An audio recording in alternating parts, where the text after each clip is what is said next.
Je préfère le faire à la fin. Cette collection est importante parce qu'elle traite de sujets qui sont des sujets extrêmement cruciaux pour l'humanité, pour l'avenir de l'humanité, pour la nature.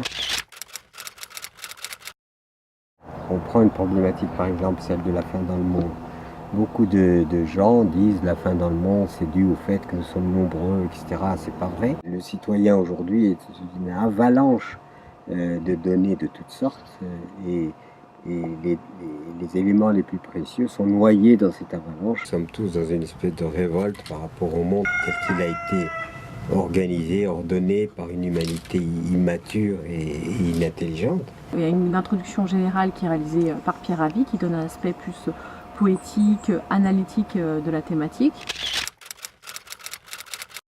Après, il y a mon enquête journalistique où j'interroge entre 40 et 60 personnes.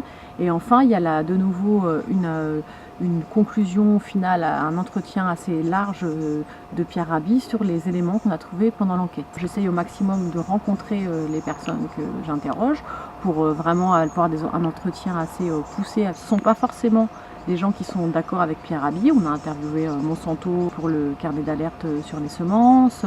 On a interrogé des agriculteurs qui font plutôt de l'agriculture intensive. À l'intérieur des carnets d'alerte, on vérifie chaque chiffre, chaque donnée est vérifiée avec la source de l'information.